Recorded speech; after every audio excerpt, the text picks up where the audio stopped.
just in space moments ago. So their arms are able to float freely. 400 meters. This is a gorgeous bluebird day here that we have for the splashdown of Crew-9. It's incredible to think that the Dragon capsule just minutes ago was going over 17,000 miles per hour, and now gently coasting to a soft splashdown. 200.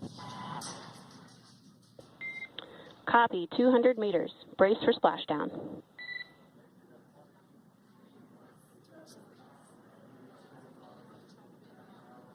As you can see there on your screen, continuing to monitor progress of the Dragon spacecraft.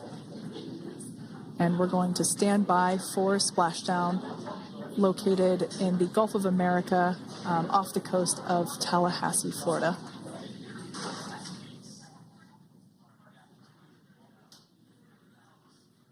And splashdown, Crew-9 back on Earth.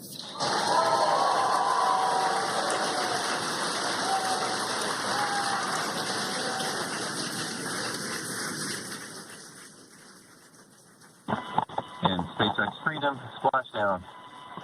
Good main release. Copy, splashdown. We see main chutes cut. Nick, Alex, Butch, Sunny, on behalf of SpaceX, welcome home.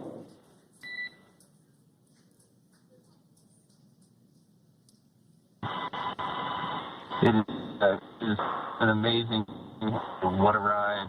I see a capsule full of grins ear to ear.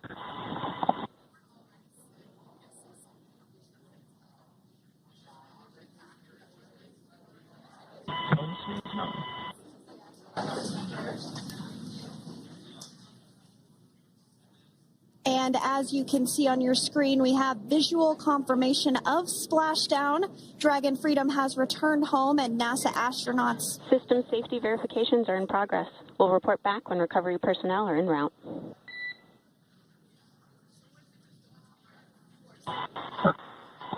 Understand. And, we're in section 2, 4.800 landing response. And looking for your words. And it's going to is necessary.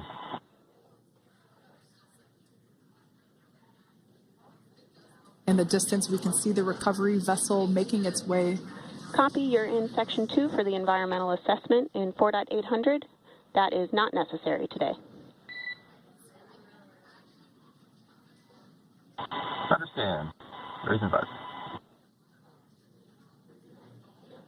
So we will continue to have communications between the Corps and Nick Hague, the commander of Crew Dragon Freedom, which just splashed down 2 minutes ago off the coast of Tallahassee, Florida. Dragon Freedom has returned home with NASA astronauts Nick Hague, Sunita Williams, Buch Wilmore, and Roscosmos cosmonaut Alexander Gorbanov. They're back on Earth after approximately 17 hours of a return journey from space. The SpaceX recovery ship and team have been waiting for Dragon's splashdown, and they will now make their way to the splashdown location. The teams have been ready and waiting about 3 nautical miles away, so it's going to take them about 30 minutes or so to make their way to SpaceX Freedom. Pretty sure we're in stable 1. Copy, stable 1. We see the same. It's going to take about 30 minutes for the recovery team to make their way over to Nick, Sunny, Butch, and Alexander, who are still seated and secured inside that Dragon spacecraft there on your screen. Incredible views there of that thermal protection system, or TPS. That Dragon capsule was pristine, white color before it departed the station, and we can see how the reentry phase, the thermal protection system did its job.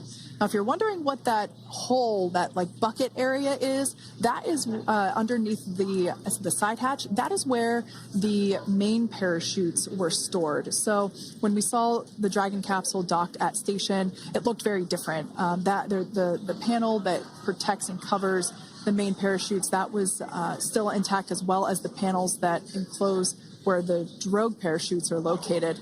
We can see those fast Freedom. boats. SpaceX is go for recovery personnel to approach. Expect personnel alongside in the next few minutes.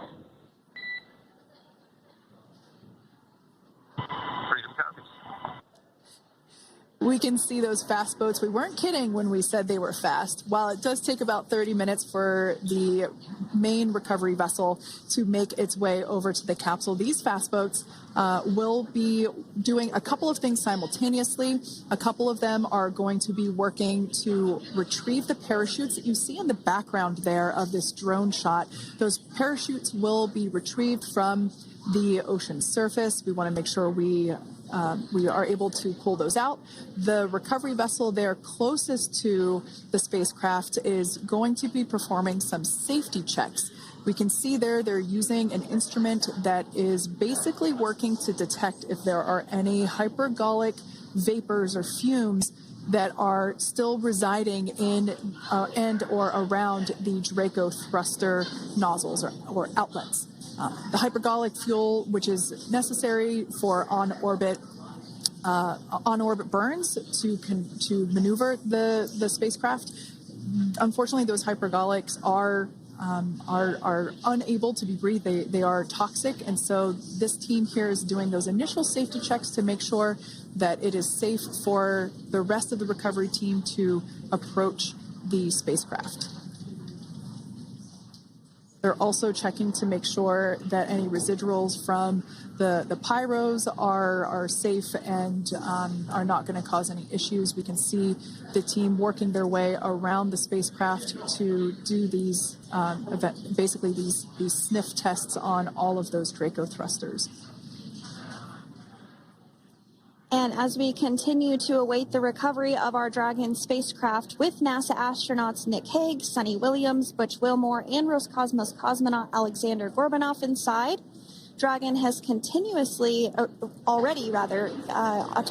completed several steps to safe itself following splashdown.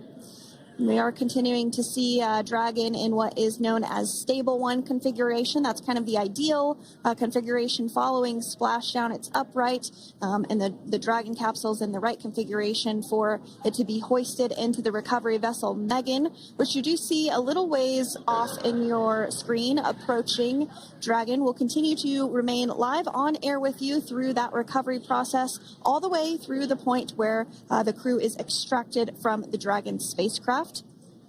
Now, if you are just joining us, the mission has gone smoothly so far. Dragon successfully splashed down off the coast of Tallahassee, Florida at 2:57 p.m. Pacific, 5:57 p.m. Eastern Time this afternoon.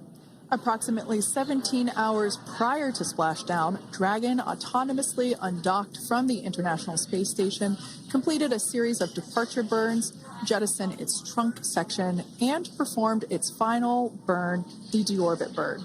This placed the Dragon spacecraft on a trajectory toward Tallahassee, Florida. Dragon successfully re-entered the Earth's atmosphere, followed by deployment of its parachutes to slow the spacecraft down to a gentle splashdown. We're now going to follow the Freedom. Hypergol sweeps and unfired ordnance checks are nominal. Rigging is in progress. Approximately 25 minutes until capsule lift. Stand by for PMC with SpaceX flight surgeon.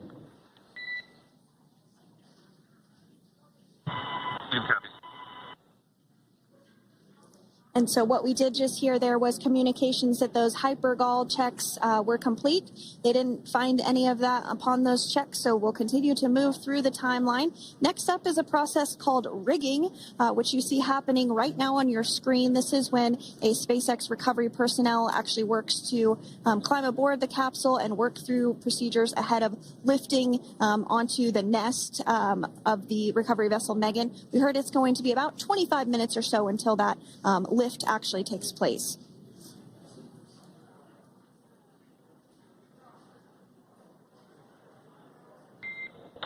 Okay, Freedom, the next call will be from the SpaceX flight surgeon on Dragon to Ground Private. Understand. Thank you. callouts there indicating that the crew will have the opportunity to do a quick check-in with the SpaceX flight surgeon. This is standard procedure for every Dragon spacecraft when it returns to Earth. It's just an initial check-in, make sure everybody is doing okay. They will also have another check-in with the flight surgeon once they are on board that recovery vessel that you see there in the background. We can now see that SpaceX recovery team member. They're on top of the Dragon spacecraft. They are going to be working to install plugs in the Draco thrusters to ensure that none of those